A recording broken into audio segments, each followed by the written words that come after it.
Well, what would you do if your energy company suddenly turned your air conditioner off on one of the hottest days of the year? Well, DTE says its energy-saving programs can save you money. But as 7 Action News reporter Mike Duffy discovered, not everyone knew they had opted in.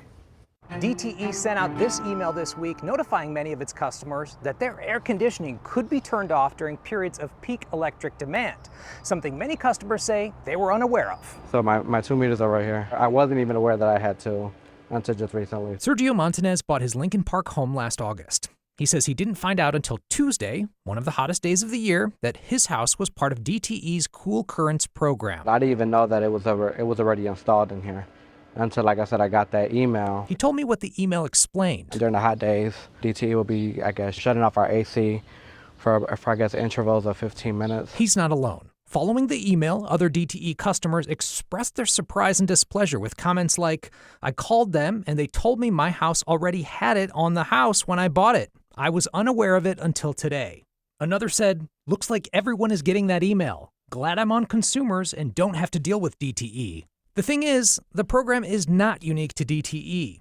Consumers has the same type of opt-in program. Theirs is called AC Peak Cycling Program. I wanted to get some clarity, so I reached out to John Baladian, Director of Energy Efficiency and Demand Response for DTE Energy. He says the CoolCurrent program is just one of the demand response programs offered by DTE, and they're all voluntary. I asked him to respond to allegations that people have purchased homes and they were not told they were already in the program. He says the process of notifying customers should begin when they take ownership. There are terms and conditions that are reviewed when that service is turned on, but again, it could have been a while when they moved into that house. So again, that's why we're communicating more. He said DTE was trying to be proactive this week by getting the emails out to customers. Are you surprised that people seem surprised that this was a fake?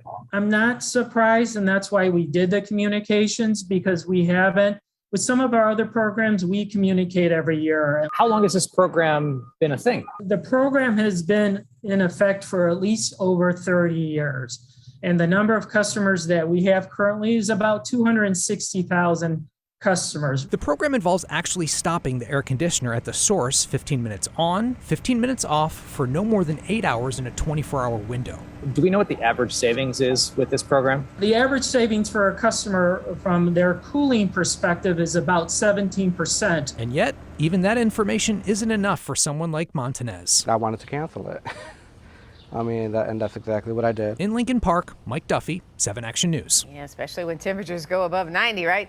All right, we wanted to look even deeper into the savings involved in these types of programs. Now, according to the Bureau of Labor and Statistics, Detroit households typically pay more for electricity than the national average. Over the last 4 years, they paid as much as 28% more. Last month, the average Detroit household paid around $160 a month for electricity. DTE said their program saves about 17%. When you crunch the numbers, that's about $27 a month.